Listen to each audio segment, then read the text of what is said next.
Welcome to the Education Innovators Podcast. I'm Eric Byron, and it is my privilege to host this show where I get to talk to folks from all over the world who are education thought leaders and innovators. We'll hear inspiring stories from educators, EdTech founders, AI experts, and others who are fearlessly innovating and delivering unique learning experiences. I'm glad you're here. Let's get started. What is it that the happiest people in the planet do, right? What are the foundational things that they do? How do they think? How do they engage in life? And that's one of them is these people, right, who report the highest levels of wellness and well-being, report having those pieces of mastery. There is nothing mellow about Iuri Melo. He's my guest today, and he is passionate and articulate and has dedicated his life to helping people find their happy place. As the founder of SchoolPulse, Iuri is positively impacting the well-being of thousands of students and doing it proactively.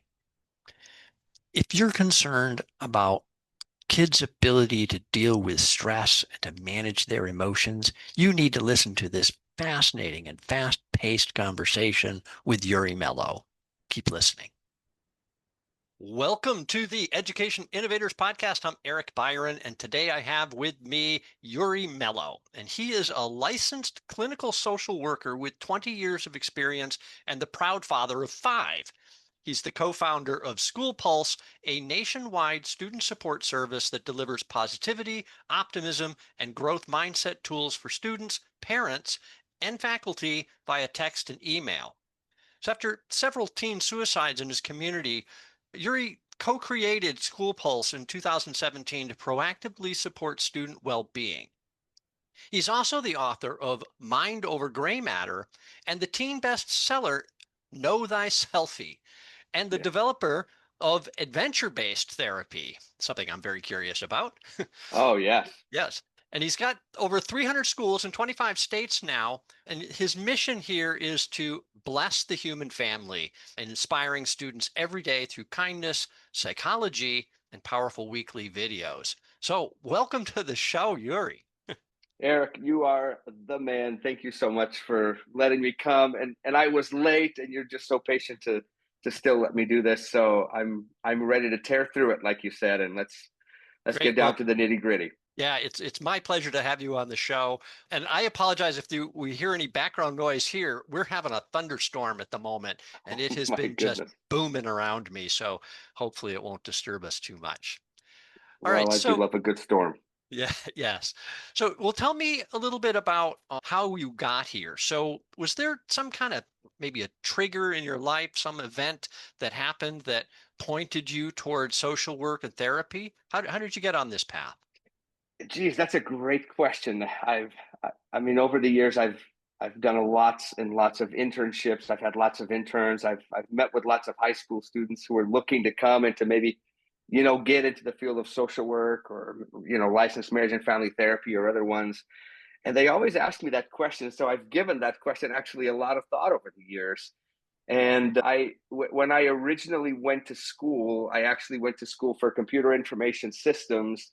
And after my first 2 years, I spent a couple of years doing kind of a volunteer kind of religious time for 2 years.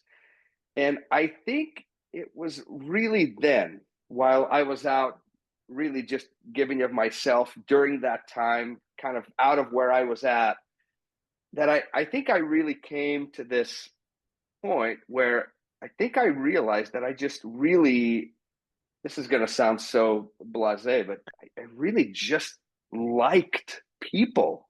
I liked being with people. I felt very at ease with people in their struggles, in their challenges, in their joy, in their sorrow. And so when I came back from that kind of religious service mission, I went back to college. And my sister, who had graduated, she's older than I was. She was a school psychologist. And I thought to myself, that sounds like one of these areas that would be of interest to me. And so I went into psychology and then later on got my master's in social work and have never looked back. And to be honest, I don't know if I feel like, this work is kind of like my calling in life because I see so many other things that I would just love to get into. And medicine, I mean, it just looks so exciting. There's so much knowledge I think that could be influential and good in my life. But this has been one that for the past, 20 some years has kept me intrigued, excited. There's just a spark in it for me. And so it's been a healthy thing for me for sure. Hopefully it's been a good thing for my family, and hopefully I haven't become too jaded and unfeeling, but it's been a good thing for me for sure. Yeah. Well, that's great. And I'm glad you found it and have focused on it. It sounds like you're really having an impact. So yeah, good for you. That we all Thank need you. to find that purpose, right? Yeah. Yeah. Yeah. So And I think I actually feel like that's it. I mean, I apologize for the interruption, but I feel like kind of how I was telling, I think sometimes we're kind of focused on the one thing, right? Like it's like one purpose. And I feel like there's lots of those. Like I think that there's a myriad of purposes. And even though I found this one area that kind of lights me up, and maybe that would even be the advice that I would give, whether you're a young person or one that's a little bit older or more experienced, and you're still kind of tug of warring between like, what are these things that bring me meaning that could be purposeful to me? And that's what I would say is a good telltale sign are things that when you do them, they kind of light you up. Like there's a little bit of a spark, there's a little bit of an emotional light up. And I would say when you experience that, it doesn't mean that you should chase it every time, but I think a lot of times there may be something there that you could dig into yeah, and maybe find some diamonds. Like, hey, this is somewhere that I could maybe dig and find some goodness. So, anyway, sorry about yeah. that, Eric. No, no. Eric. Well, it's funny. You actually reminded me of a management technique that I used as a leader with people on my team. So I would literally start kind of throwing ideas out at people to see what they reacted to, right? So, Interesting. so kind of giving out assignments and say, oh, say there are all these problems we could go solve, but what problem, right, do I see somebody light up and go, oh, yeah, I get that. I understand why that's a problem. Let me go work on it. And so you got so much better results when you saw somebody light up and go, oh, yeah, I want to dig in on that. I want to figure that out. And so I'd go, okay, that wouldn't have been the thing I'd have given you, but you want to go solve that problem, go solve that problem. And so, yeah, anyway, I get that idea, let people, Yeah. kind of see what resonates with them instead of kind of trying to dictate it, which the whole philosophy around education in general. I think we got to do a lot more pull instead of push, right? We tend to Oh, push I love curriculum that. and say, oh, go learn this. You got to know this. You got to know this. You got to know this. And the pull is, what do you want to know, right? You tell me, what do you Ooh. want to learn, right? Do, Yeah, do you yeah, feel like that? I mean, I think I agree with you theoretically, absolutely. And I have to say, like, so I am not an educator. I have not been an educator.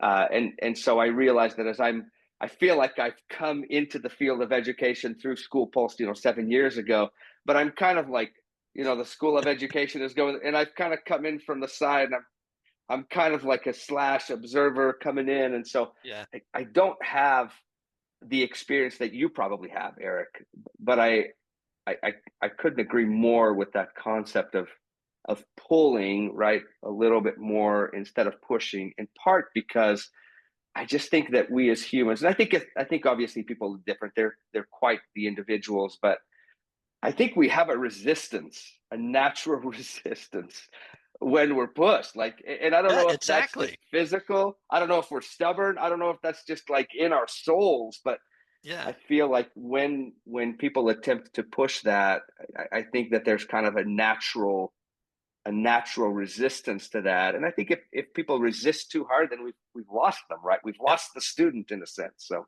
yeah. So by the way, your little visual there with your hands, the first thought that came to my mind was like a school bus and you're rocking it, right? It's like, yeah. not a T-bone, but you're Yeah. nudging it, They're just right? gonna Yeah. come in Yeah. and Let's join just, us. right. Yes, exactly. So I wanted to ask you specifically about the kind of rock climbing thing. So I listened to one of your videos, and it was actually a video on gangs, but you went into a little bit on this thing of kind of developing and progressing and, not being afraid to fail or feel awkward in something. Sure. Just go ahead and do it. So tell me a little bit about your experience using, because you don't just talk about rock climbing, right? You actually, it's Yeah, a venture-based thing, right? You we do take it. kids out and you get them on a rock wall. And so tell me about that and how that kind of incorporates into your principles and what you're trying to do. I I would love that. In fact, I don't know if my hands are kind of white. It's literally Yes. chalk. I've literally just come from climbing with the client. That's why I was late. But yeah, I actually I started that, geez, probably about 20 years ago, just as I was starting my individual practice. And I was working with some foster care kids at that time, and they're just fabulous. I just loved being with them. But I live in St. George, Utah, which is honestly this little rock climbing mecca. It's just beautiful. It's gorgeous. And there's just world class rock climbing within like 5 miles of everywhere, just everywhere. And so I was introduced by a good friend, and I thought to myself, man, like I wonder if I could bring clients out here. And then I kind of started to climb on my own, and I started to bring these adolescents like that were in foster care, and they would just come and we would just rock climb. And of course, we were safe, and I would have the ropes and the crash pads and all of these things. And they just loved it. And one of the main reasons I kind of call it my 3-in-1 experience, right? My 3-in-1, right? We're outside, it's sunny, it's beautiful, it's physical, right? It's exercise. And then on top of all of that, right, we're doing a little bit of work, right? We're doing some therapy. And actually, one more thing, I always like to call my rock climbing or some of these activities that people do, I like to call them renewable sources of joy or renewable sources of happiness, right? Yeah. Which just mean these are things that you can tap into anytime during your life and just bring you joy, right? Yeah. Whether it's my daughter was just playing the piano, right? That's a renewable source of happiness forever for her. Yeah. Climbing, bouldering, playing chess, the cello, whatever it is. And so for me, whenever I'm talking to teens, obviously like with climbing, but for me, one of their big pieces is to just start saying yes. I think we say no too much, right? Just no, it's not me. That's not my style. I'm not good at it. I'm not athletic. I'm scared of heights. I'm blah, blah, blah, blah. And we just literally chop ourselves off at the knees and just convince ourselves that Yeah. we can't do these things, when the reality, right, is we're the most sophisticated pieces of machinery in the universe, right? We can learn anything Yeah. with a little bit of time. And so that's one of the things that's constantly conveyed whenever I take kids, because whenever I introduce students to climbing, clients to climbing, adults or teens, and I think I talked about this in that gang video specifically, right? Which is it's a disaster for everybody. Climbing is really difficult. Like it's just a battle. It's a struggle. Your hands are sore, your forearms are on fire, your footwork is a mess. But with time, right, as it Yeah. is with everything, right, we trust the process, right? And literally your body will transform itself to climb, and it's just miraculous. It's brilliant. Yeah. And of course, that's what we do on the rock, and of course that's what we do in real life. But my goal when I meet with clients, right, isn't just to like to kind of be a therapeutic vehicle the through the climbing. My goal is to literally, by the time we're done, these people are legit climbers. Like this is Yeah. they've just learned a skill, like, Yeah. and it's theirs. Yeah. So Well, I think it's been quite fun. one of the concepts that jumps out to me there is also, and I'm guessing you're familiar with Daniel Pink's book Drive, right? And intrinsic motivators there. And of course, one of the three, right, is that mastery, right? The ability to see myself progressing at something. And I'm imagining that the rock climbing thing is one of those where, it's so intimidating. You look up and Oh yeah. and it's scary and it's going to be hard. And, yeah, the first time you try to go up that wall and it's so hard, but after a few lessons and some practice, you can physically see the difference, right? You can feel it. You're climbing and you're getting higher each time, and you're beginning to feel safe and more comfortable. So all of that is, I think, very rewarding. It builds confidence, that you can then and hopefully apply to something else. Say, oh, well, if I could conquer the rock wall, what else can I do? Let me go find out, right? Oh yeah, and I think just that overall feeling of confidence, right? And that's another thing too, right? That I would say is definitely part of this whole process, right? As you just talked about this concept of mastery, right?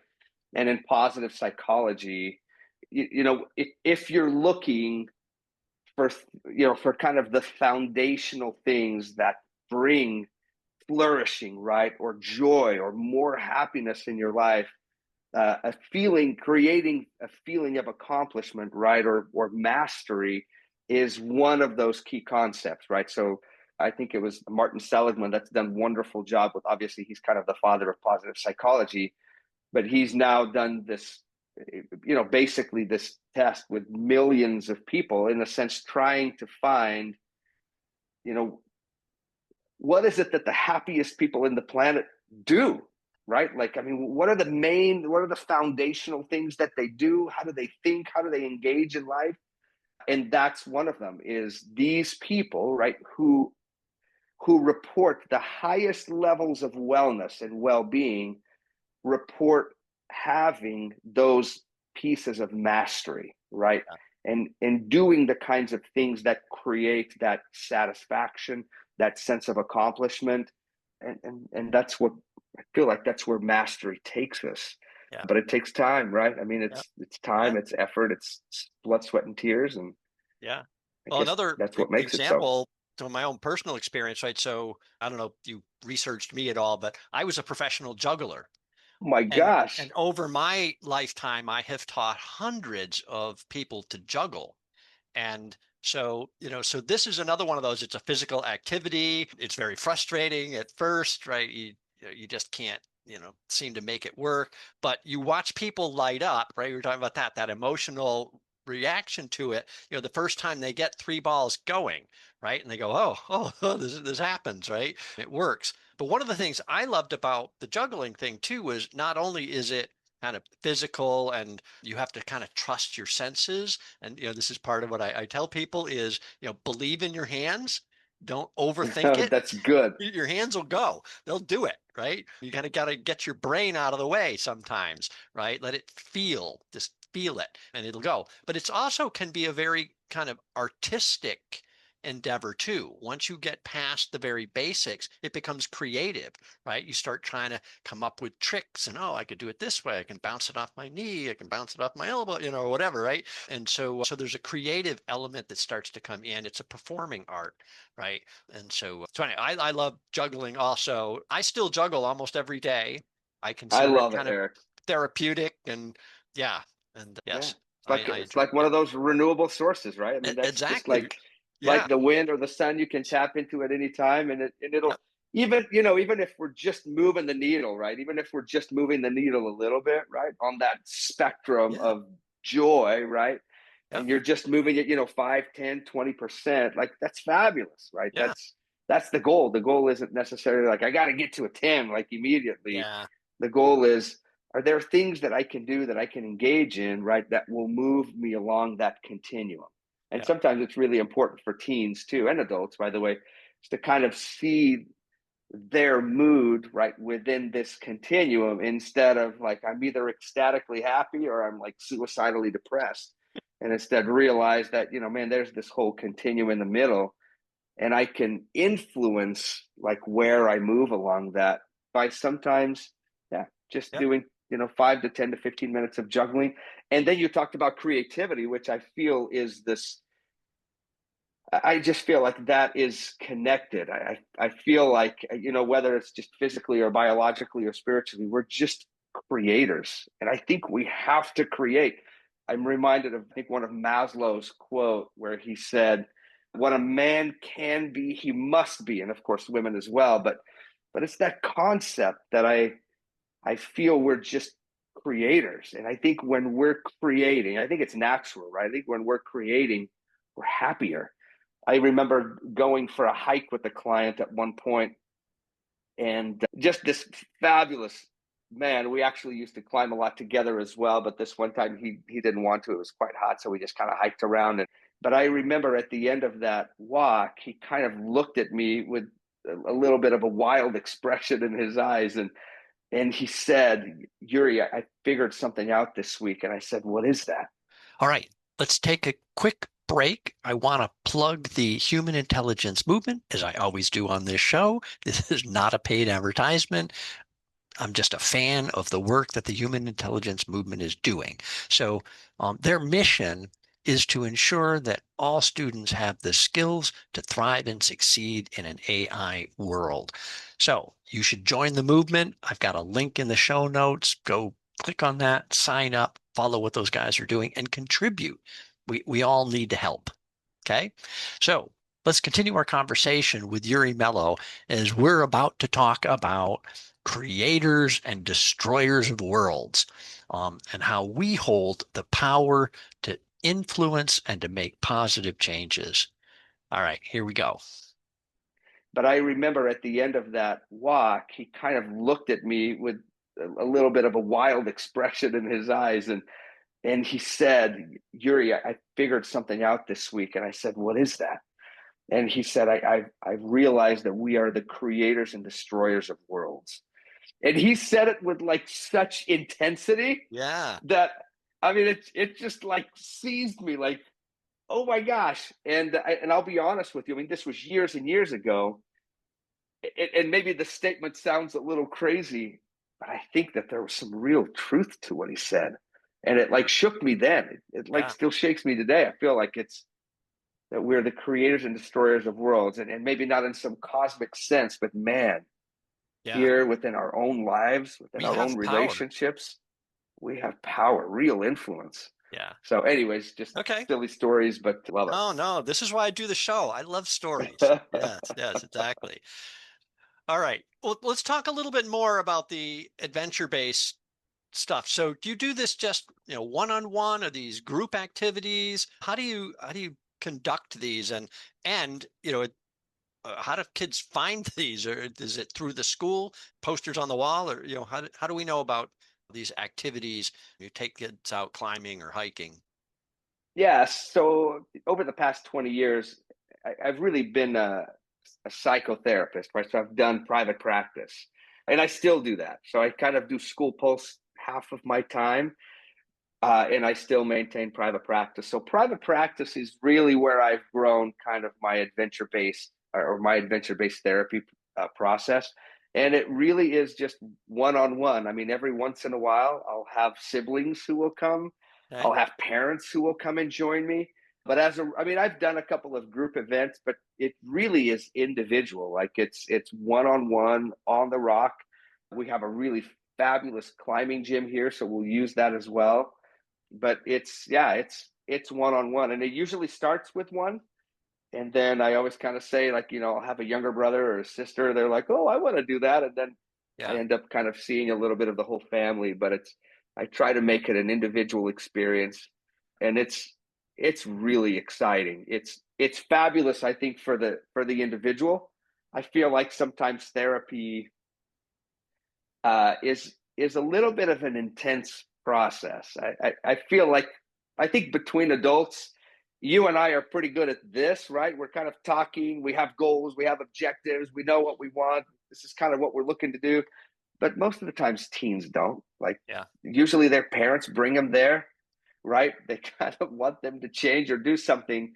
Yeah. And so climbing, and I often will tell parents, to be honest, I'm trying to kind of set the expectation, and I always kind of say, I don't know if your child is going to come in and I'm going to drop some like cognitive, just that'll blow their minds and it'll change their behavior. And I said, I find that for adolescents, it's really about just the experience. Like, they have to enjoy therapy. Like, it has to be a positive process, and when it is, then I think, right, their heart kind of opens up a little bit. They're a little bit more willing. And then I think real transformation, good positive transformation, can occur within a really cool and healthy and safe relationship. And so climbing just becomes this vehicle really for that. Like Yeah. it's almost instantaneous, right? The moment I take a client climbing and I'm belaying them up a 50-foot wall, like, I mean, that is like immediate trust, immediate, right? Like, so Well, that that's was one of the reasons why I really love exactly it. the word that jumped in my head was trust, right? They have to trust you. And if they can trust you on the wall, then they can trust you in a deep conversation, right? And yeah, yeah, Yeah, you're building trust. you're absolutely right. And so, and it's really fun because, you know, climbing is a little bit of it's kind of an extreme sport, right? And so it's one of those sports that most people don't just go and try because it feels a little threatening, a little intimidating, and so you almost kind of have to be introduced to it, right? Yeah. And so we almost very easily enter into this, like, I'm the teacher, you're the student, and this is a little bit of a threatening, scary environment, and so kids are just pretty willing to jump into that. Okay, this guy's been doing this for 20 years, and I can Yeah. see that he can climb pretty good, so they are pretty quick to open up. So Yeah. it's been a really good personal, and I would say, I mean, overall, just business wise, it's been a fabulous business decision because it just makes the whole process really just incredibly positive. So Yeah. it's been good Well, for me. let's talk a little bit about SchoolPulse. You So, bet. so you're doing this kind of text-based thing. So explain this. How is it you're communicating? What is it you're sharing with kids?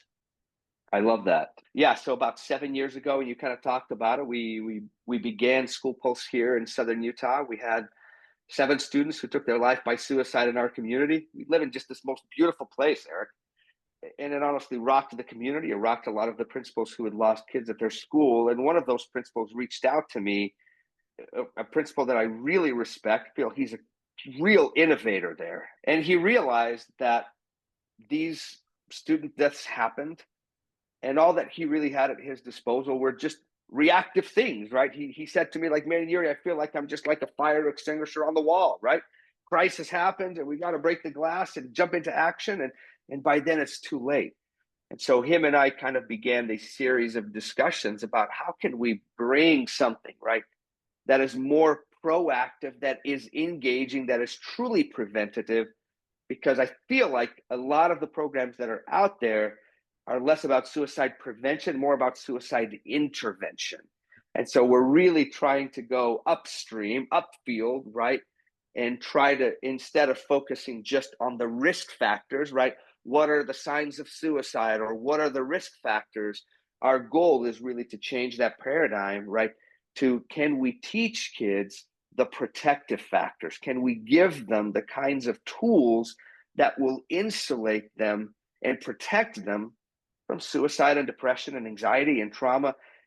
And I know that we ultimately cannot stop all of those things, right? There are too many factors, but the evidence is really positive, specifically from the field of positive psychology, cognitive therapy, of course, that's kind of the golden standard, and growth mindset psychology, that these specific skills, these specific strategies, these protective factors work and insulate people from severe trauma and, of course, from other disorders that could come to us. And so that's what we try to do is we've created these videos, we've created these email campaigns, and of course our text-based system, which is probably the most innovative thing we did. That was what we started with, is we have students who can opt into our service at each individual school. And the moment, and you can actually see here on the screen, I don't know if anybody can see it, but there's a little QR code, and you can literally just grab your phone, scan that, and you're in. It's not an app. You don't have to download anything. There's no username, no password. And you literally just get a text on your inbox that says, "Hey, welcome to School Pulse." And from that day forward, those students receive 2 texts per week. We proactively engage them. We're not waiting for crisis. Yeah. And we deliver our awesome videos, our inspiring evidence-based videos every Tuesday. And then on Friday, we deliver more inspirational and motivational content. And then anytime that those students engage back, and they do by the thousands, we have live team members that provide support throughout the entire year, during school, after school, through the holidays, through the summer. And that's how we come in and we truly come to the rescue of schools. Like, we've heard the problems, right? We're overwhelmed. Our ratios of counselors to students are having issues with behavior. They're apathetic about school. Their rates of depression, anxiety, suicide. I mean, everything is trending in the wrong direction, according to the CDC, right? And so we recognize that these are the issues. And so we want to come and provide real targeted solutions that multiply schools' efforts without burdening them. Mm-hmm. Once the students are opted in, we take it from there. Once we begin the email campaigns, we run from there. And then, of course, these other tools. I mean, and you watched one of the videos specifically about gangs. Those are videos that we've been asked to create because principals, administrators, school counselors identify those as real issues. And we try to provide these simple, short, about 7 to 8 to 9 minutes, packed with activities that make it really simple and that they can deliver to schools. Our niche is really kind of that junior high, 6th grade through 12. That's our niche. That's where we deliver our content. And it is powerful. We have just incredible stories of what I would say are just like Nobel Prize winning stories of just amazing kids who have trusted us, right? In this platform, in this service, where we slowly just every 2 times a week, we just tap them on the shoulder and say, hey, check this out. Hey, what do you think about this? And when we do that, students respond.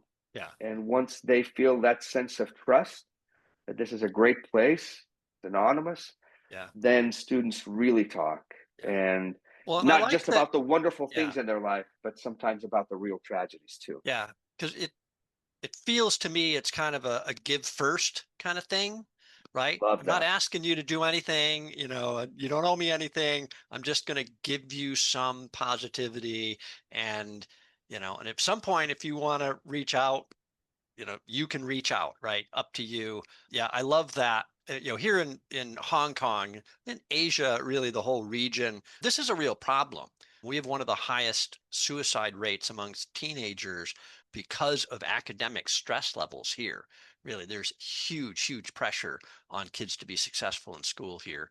You do well on standardized tests, or your life is kind of over here. I mean, wow. Yeah, your choices, your options are dramatically diminished if you don't do well on standardized testing. And so these kids, they start getting tutors at 3 years old, and they're we see these kids, I mean, every Saturday, Sundays, evenings, whatever, they're still in their school uniforms. They're going to classes, they're going to tutoring. The pressure on them is just tremendous here, and it's caused a real problem.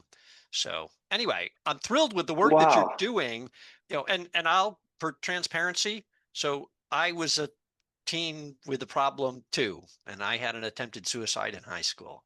So, Eric, I'm so glad I you wish said there'd that. been, folks like you, helping me at the time. And obviously I got through it. I'm okay. But You're okay. But it was a very, very rough patch around 17 years old. Yeah. Yep.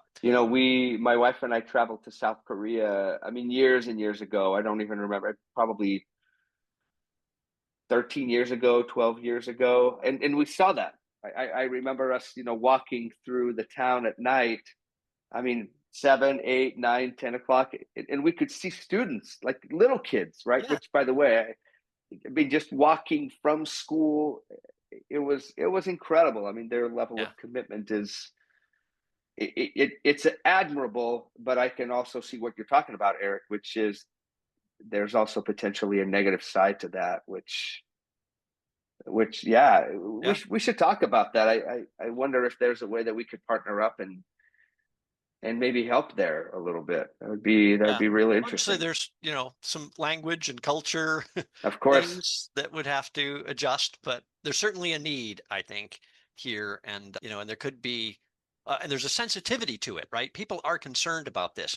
Obviously, it's been unhealthy, and Singapore, Hong Kong, Korea, Vietnam. I mean, all of these Yeah. areas have this same kind of phenomenon of stress level over education that's Yeah. really affecting the mental health and well-being of teens in particular. So anyway, Yeah. Maybe we should yeah, stay connected at some point, yeah, and we yeah, could explore that yeah, just as friends. But yeah. yeah. Well, we should wrap up. What thoughts do you have on, well, first of all, kind of going forward, right? What's kind of next with you and with SchoolPulse?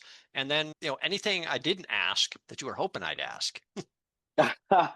Yeah, honestly, we did a real good job, and I always tend, I mean, to just drive like a drunk person through these podcasts because I just kind of go everywhere, and so I appreciate you hanging on for the ride. But I guess I would just say, I mean, if you happen to be a school, and I hate for this to sound like a pitch because I don't want it to.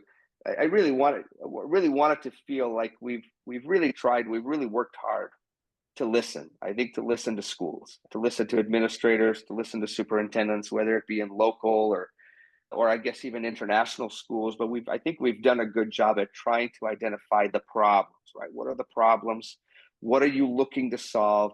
And then I think we've done a fabulous job trying to create solutions that don't feel burdensome, right? That don't feel like, oh my gosh, like this is one more thing that we need to do. And I think that's been really one of our focus, and that's one of the reasons why I think we're in the schools that we are, and we've even kind of gotten a state contract, because I think people are looking, they realize that, and they want to provide comprehensive and robust solutions, right, to this mental health crisis. And obviously, our goal, all of our content really is, we're not there to turn schools into mental health hospitals. Like, that's not what we do. We want to improve the mental excellence and the mental fitness of students.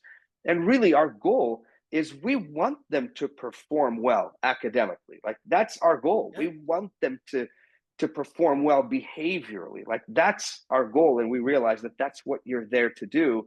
We just happen to come at it from this psychology side, which really has some phenomenal evidence that just shows that it works.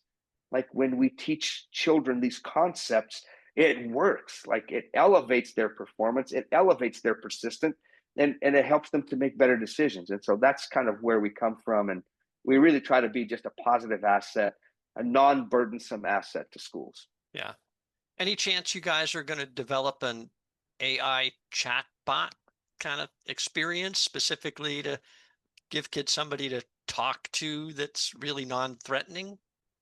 Yes. So right now it's all people. It's we don't do AI. We have a couple of other AI features, but they're not within the chat. But we have talked about that. We have talked about the idea of having almost kind of AI do a little bit of triaging, right? And then leading to a real Mm. individual, because we definitely want that. But I mean, I think the amazing things that artificial intelligence are doing. I mean, I spend lots of time on ChatGPT and other platforms, and they really are. I mean, it's a fabulous tool. Like, I mean, we'd be fools to not use it, I don't think. I think that there are appropriate ways and inappropriate ways of doing that. And so I think here in the US there's some positives and negatives. I think people are still trying to figure out how effective or non-effective, real person versus AI when it comes to this live support situation, right? And I think at this point we're still favoring it's more expensive for us to do it, right? I mean, we have to pay people to be there live, Yeah. but at this point the outcome is I believe better at this point. There are a couple of other services here who do have kind of AI companions, and those are good. I mean, like I said, I Yeah. think they can certainly provide information, but I feel like there's something that's also missing, and I think maybe that's the secret sauce that we have that Yeah. AI doesn't.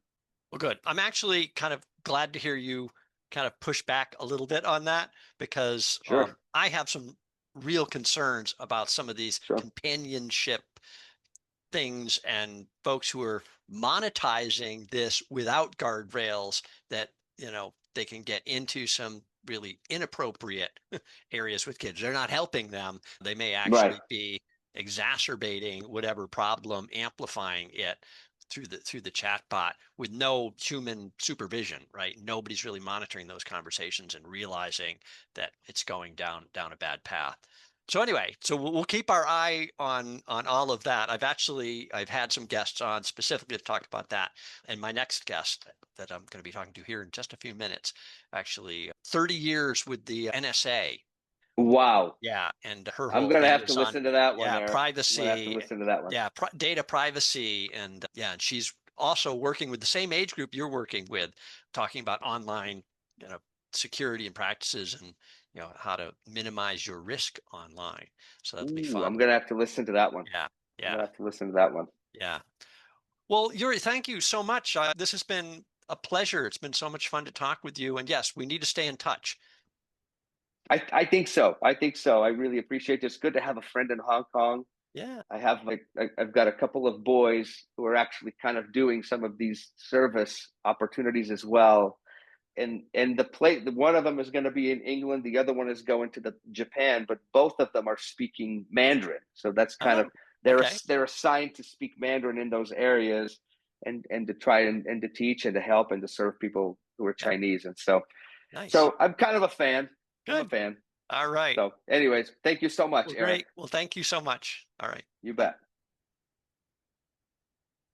So I love this approach by Iuri and SchoolPulse to proactively engage with students.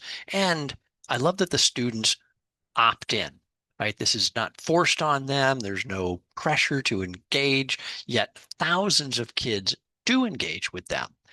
And, Yuri is so upbeat. His attitude and demeanor, it's infectious.